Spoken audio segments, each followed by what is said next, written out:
Welcome to the Powerlifting and Power Ballads podcast, where we bring you a weekly dose of powerlifting news, tips, and training advice with a touch of 80s rock ballads. This podcast is presented by Team Roar Powerlifting, your source of the most comprehensive coaching and meet day preparation. Here are your hosts, Josh Rohr and Lara Sturm. Welcome to the Powerlifting and Power Ballads podcast. I am one of your hosts, Lara Sturm. And I'm Josh Rohr. Welcome to episode 80. So before we get rolling, I got to give a big shout out to my guy, Richard Seymour. Was just elected to the Pro Football Hall of Fame last week, I guess. They made the announcement right after our previous episode came out. So for those of you that don't know, Richard played his college football at Georgia. Then he played for the New England Patriots. He was a rookie of the year. They won their first Super Bowl. So he won the first 3 out of 4 years that he was in the league. And he was part of the 2007 Patriots team that went undefeated until the Super Bowl. They lost in the Super Bowl. And then he got traded to the Raiders. And while he was with the Raiders, he started training with me in the off season at Quest. So we actually, trained for a couple years in the off season, and I think I'm not going to spend a whole lot of time. Who knows? Maybe we'll have him on an episode one of these days if he'll do that. But one thing that just always stood out to me was how hard the guy worked, even late in his career, and I think that's kind of reflective of the type of person he is, and ultimately why he's in the Hall of Fame. So. Well, technically he's not in yet. He got elected in, but they don't actually get enshrined until the fall when the season starts. But right. In the ceremony, right? Yeah, ceremony. So ceremony. Well, that's awesome though. Wow. That's an accomplishment. That's a huge deal. Yeah. Yeah, that's awesome. And it's, basically because he worked with you. Oh, yeah, right. Yeah. Even though he started working with me like after he won all the Super Bowls and everything, but yeah, I'll still take credit for it, right? Nice. Well, awesome. Yep. So I guess we wanted to talk a little bit about the club affiliation and have a little clarification around that. Yeah, because I was saying last week that I want to actually put in a proposal because there's always been unclear, I guess, rules about competing for one team locally and one team nationally. Well, it actually is in the rule book. I went back and read it again. There's a section on page 2. We were talking about the majority of this stuff on page 3. But page 2 actually says in the rule book that each lifter may represent one local or state team and one national championship team of his or her choice during the registration year. So lifters may be members of both a national championship team and a local team at the same time. Still can't change affiliations mid-year, but that does basically allow for what we said we had already been doing is, competing for one team at a local meet, another team at a national meet. It's funny that it's on different pages. That's probably why I didn't find it when I looked for it last time. Yeah. Maybe it should be. I think it kind of runs from page 2 to page 3, but most of what I was looking at was on page 3. So I never even thought to go back to page 2 and start. Read the manual. Yeah, I know. We were just, weren't we just like making fun of that? Just read. Just read the instructions. Yeah. But because, it's hard to read. And if it bridges onto another page, yeah, that's the type of thing that can happen. Yeah. Right. Yep. For sure. Yep. So we had a little bit of meet recap stuff. Xavier Richardson, he's one of our lifters up in South Carolina, did his first meet on Saturday. He went 9 for 9, squatted 341, benched 231, deadlifted 468, and totaled 1,042 in the 181 weight class. And basically his goal was just to go in and do a meet to qualify for military nationals coming up in March in Atlanta. So I would say he did that. Yeah, right. And first meet going 9 for 9, that's the goal. Yep. So that's awesome. Yep. So he had a big day. So this is meet week for the Georgia State meet. It is here. So we are obviously excited. We are hoping to defend our trophy. Hopefully it will still be our trophy at the end of the weekend, but we'll see. But I just figured we'd do a quick rundown of everybody we got lifting. and kind of the schedule. So Saturday morning session starts at 8 a.m., which means weigh-ins start at 6 a.m., which is rough. But so Saturday morning session is all the women. We got Serena Thomas, Gretchen Patsios, Ashley Hanna, April Gadsby, Olivia Valea, Jenna Weinstein, Amy Pancake, and Alicia Webb. Saturday afternoon, we got Dimitri Lamp and Wesley Toller. Sunday AM, we got Chris Whiteson, Nathan Booker, William Ruff, Matthew Martin, Ballard Childs, Rex Pauly, Jensen Taylor, and then Sunday PM session. The PM session start at 3 p.m. We got John Lampy and Cordell Lestrada. So we got 19 lifters on the roster, and it is going to be a fun meet. It's kind of weird this year, though. Not weird, I guess. Weird, but because it's so big, it's in sessions. And one of the things that I always love about the state meet is like having everybody together. Granted, it's always 2 days, but it's usually one session for the most part. So like this year being 2 sessions, 2 platforms, 2 days, like our team is like coming in little groups. So like we won't have the entire team ever together at one time. So we're going to take group pictures after each session, and I'm going to do my best to merge them into one real looking photo. Right. With a dinosaur in the background. With the dinosaur and helicopters and people shooting machine guns. Yes, because that was the best picture ever. And if you don't know what I mean, then, well, you should. And so, well, we'll tell the story. So it was regionals like 2017, 18, something like that. And kind of the same thing happened.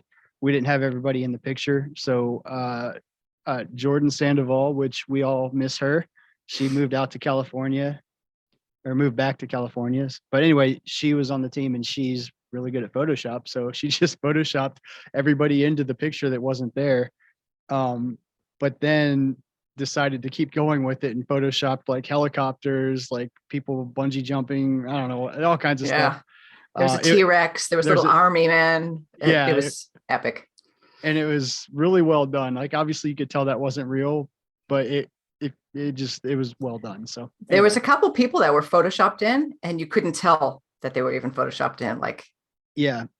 So we did have amazing. Them pose like in the correct place in the actual venue. So that helped, but yeah, you couldn't tell they were not really in the picture. So yeah. That's so cool.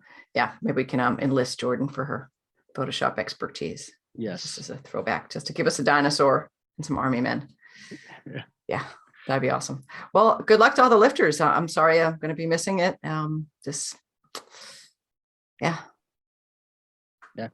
Yeah, too far away.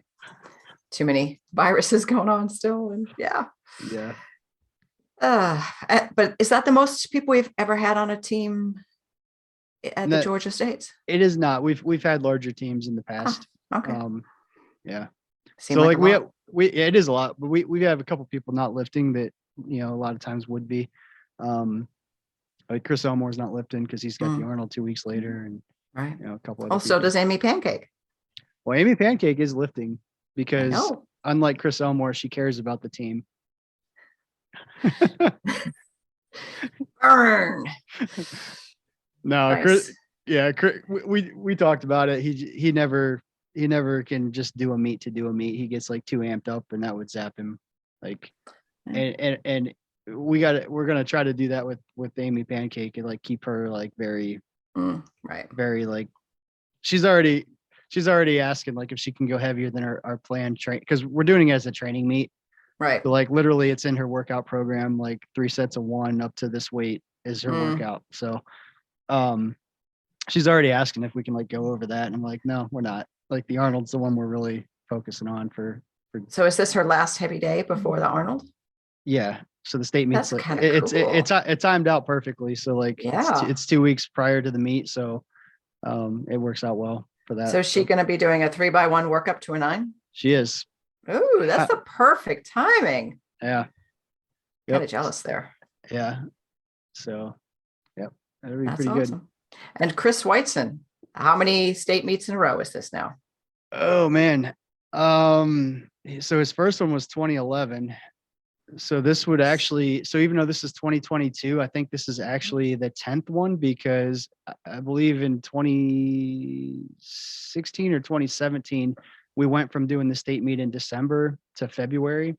So technically we skipped a year, but it was only like 2 months later or 3 months Right. later. So yeah, if anybody doesn't know, Chris Weitzen is the longest tenured Georgia state meet lifter in 10 consecutive meets. Nobody else has done that.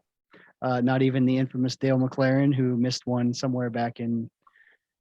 Dale would have had the record because I think he did the. Oh yeah, Dale did it. Dale did 2011 as well. I think that was his first state meet. He may have did the 2010 state meet. I think he did actually. So if he would have not missed one, Dale would have the title. But damn it, Dale. But he got lame and didn't do it. Yeah, he skipped one year. So Chris Weitzen is the reigning. Nice. The reigning. What do you call it? Consecutive. Most. I don't know. Whatever. Most consecutive meets. Reigning most consecutive. I don't know. I had a title in my head. Yeah. And it's just not coming out that well. It's just not That's coming okay. out that well. We'll just move over. We'll move on. Such as everything else on this thing. Yes. All right. So do we have any questions from our listeners this week? Nope, nobody had any questions. So both of our listeners decided, well, send a question. Both of our listeners decided they knew everything and they just moved on. Okay. All right. So we do have the top 5 movie soundtracks coming up really soon. And I realized this morning, I'm like, ooh, I got to submit my Google form. Yep. So by the time this comes out, the deadline will have already passed. So this episode comes out on the 16th and the 14th was the deadline to submit. So happy Valentine's Day.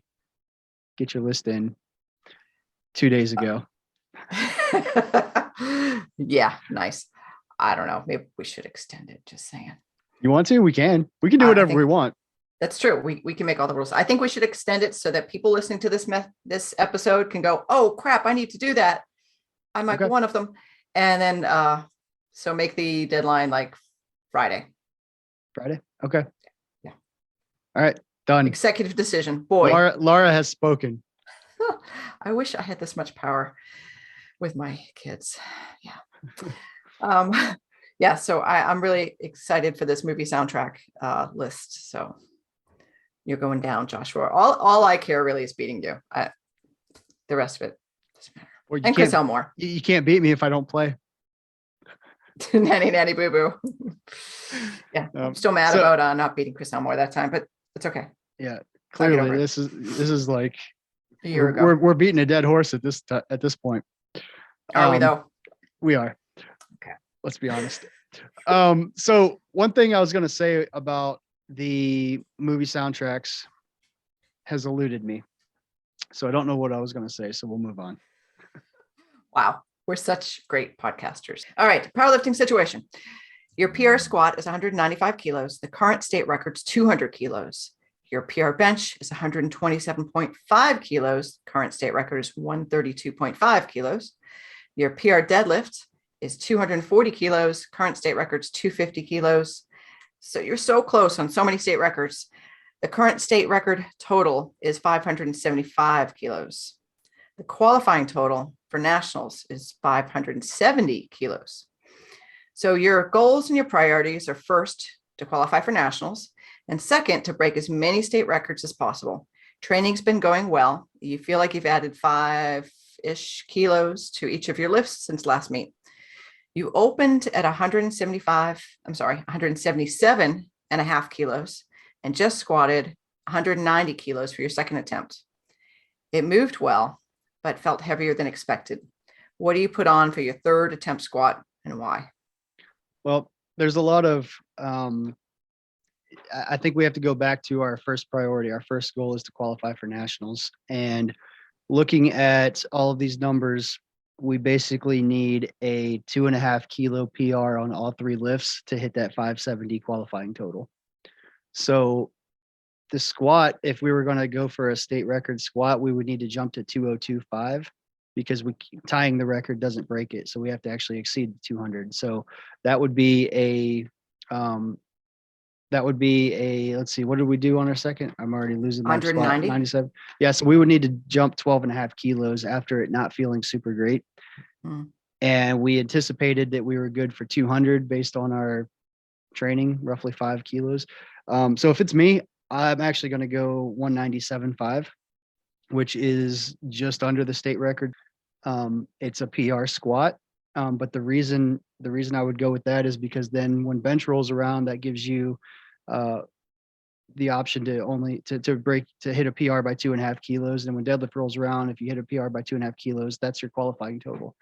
So if you're feeling really good later on and bench is feeling better than you expected, or deadlift's feeling better than expected, then maybe you can, go 132.5 on bench, which would tie the state record bench, and go 245 on deadlift, which is under the deadlift total, or under the deadlift record. But that would tie you with the current state record total, which again doesn't get you the record. So that's how close you are. So you really have to gamble a little bit if you're trying to break the state record total. So blah, blah, blah. Long story short, my strategy is 197.5 squat and 2.5 kilo PR bench, 2.5 kilo PR deadlift, hit the qualifying total, leave the day with 0 state records, but making it to nationals and living to fight another day. Right. Well, I mean, you all have to go back to your first priority. And if your first priority is to qualify for nationals, that's really what you need to chase. And the second priority is not a priority. You just, right. It's a misnomer to think you have more than one priority. Yeah. And you have one prime priority. Right. Exactly. Period. And the people rest is gravy. Yeah. People, but in the heat of the battle though, like, well, there's 6, it ends up being 5 goals. There's 4 state records to go after, and there's qualifying for nationals. So let me just get as many as I can, or try as many as I can. Well, then that very first one, like you said, ends up not happening. Right. And probably a lot of these don't happen either. So yeah. And again, that 197.5, that's what I put on if I'm pretty confident it's going to happen. If I'm just not sure, and the 190 really didn't feel great, then I would actually even go 195.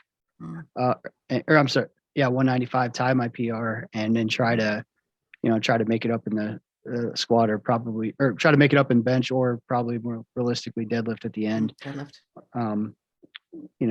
But I think in squat you have to take what you are pretty confident you're going to make, and I think 197.5 is the most I'd probably put on, because if you miss, then you're basically out of the qualifying, and now you're likely to swing for the fences and try to hit a state record on one of the individual lifts, and knowing that you're not going to hit the total or the qualifying total. So that's what I would do. Take it or leave it. Okay. All right. We're going to go over a new lifter tip. I really like this tip. Attend early equipment check if offered. Not every meet offers this, but many meets will offer early equipment check the night before the meet. This gives you an opportunity to get your rack heights, check your body weight on the official meet scale, which is not actually weigh-in, and get all your equipment checked by the referees. And getting these things done ahead of time will save you time and stress the morning of the meet. Agree or disagree? Agree. I agree. Yeah. I like it just because if it's offered, just one more thing you can get off your plate to less stress yourself that day. But I also like to go see the venue like before the actual day. So that kind of helps me kind of get my head in the game, just be like, oh, okay, this is, just how things will look. And that's helpful. Yep. Yeah, I agree. How things are going to look, where things are. So like when you're getting ready to warm up for squat the next day and you got to go to the bathroom, you know where you're running to instead of searching around frantically trying to find it. Yeah. Stuff like that. I mean, I assume that happens to somebody sometime. It's never happened to me. Huh. No, it usually happens after putting on a tight squat suit. Yeah. Yep. Mastered that. Yep. But I just think, the less things on your plate on meet day, the better. And just checking those off. And, not only that, while if enough people do that, that really speeds up like the whole weigh-in process. Because everybody's ready to go. There's nobody getting sent to the end of the line for not being ready, which in turn speeds up the meet directors getting all the weigh-ins done, putting information in the computer, which in turn speeds up the the flights being posted, the final flights being posted, if anybody changed weight classes and moves up, which in turn makes sure that the meet starts on time. Just all these little things add up and make a much better experience for not only you as the lifter, but everybody else as well. So, Right. so do That's your a good part. point. That's a good point. I mean, it's actually helpful for the meet director to have more Yeah. people weigh in the night before, because they're Well, not weigh in, but they I'm don't, sorry, not weigh in, but check in equipment check. the night Yeah, before. equipment check. It's the when you're a meet director that day and the night before the meet is just like, you're trying to set up, you're trying to get everything right, and everything's, there's always things that are going wrong. So if it's just one more thing that you can get done for the meet director, it's a nice thing to do for them. I agree. Sure. Yep. Well, I hope everyone had a great Valentine's Day. Send us your questions to DM us, is that a word? DM us or email us at plballadspodcast@gmail.com with your questions, comments, whatever. Both of you, we'd like to hear from you. All two of you. Hey, and don't forget, you can thank Laura, because if you're listening to this, you probably forgot to submit your list. And she's extended the deadline to Friday the 18th. So you're welcome. So when this comes out, you have 2 days to get your list in. So get it done. The link's in How do the you bio. do that again, Josh? The link is in the bio of the PL Ballads podcast Instagram. It is now in there. Apparently for 2 weeks, I've been saying it's in the bio and I never put it in, but now it's in. So. And no one DM'd you to say, hey. That's right. Wow. And nobody said it wasn't. So. All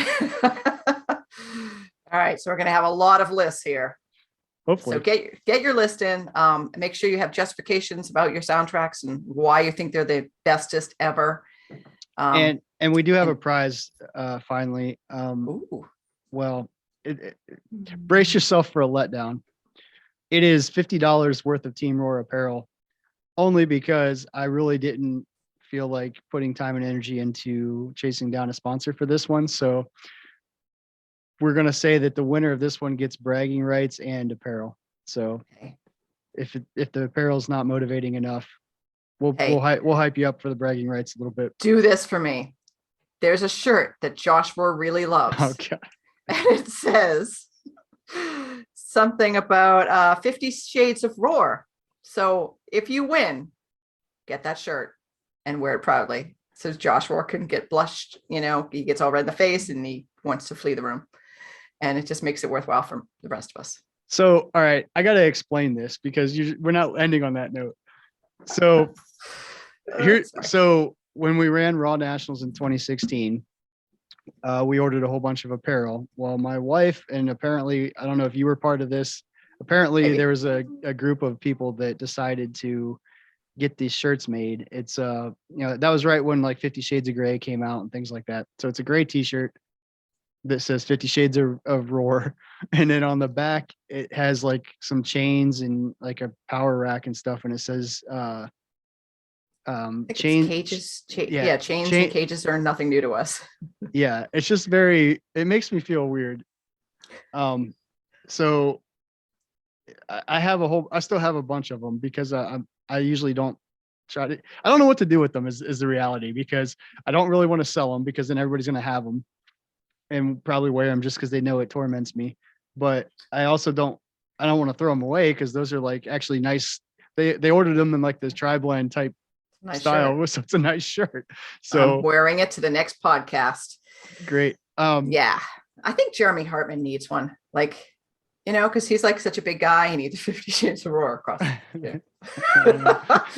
Jeremy, if you're listening, you need this shirt. So at Nationals, there's a referee from Florida named Julian Alvang. Awesome guy. But he apparently bought one at one point and walked over to me wearing it and started acting all weird. He's like, "You like how I look in this?" And I'm like, "Get the hell away from me, you weirdo." Nice. Yeah. So anyone who wears that shirt and just acts really weird for Josh, that just like, I'm all about awkward moments and things like that. But man, like, I just feel, I don't know how I feel. I feel like it's like embarrassed, but like awkward, but like, are people thinking I'm like into things I'm not into? Like, I don't know what's going through people's mind. It's amazing. But anyway, Sorry. yeah, that was the handiwork of my wife and teammates. And the extra kick in the pants is I paid for them all because I was it was obviously my order. But anyway, all right, that's enough of that. Thanks for getting me all riled up on that one. Flustered. You're welcome. Yeah. Anyway, all right, All that's right, enough. put in your lists, email us, and we'll talk to you next week. All right, later. Bye now. Thank you so much for listening. If you enjoyed today's episode of the Powerlifting and Power Ballads podcast, please remember to subscribe and share it with your friends.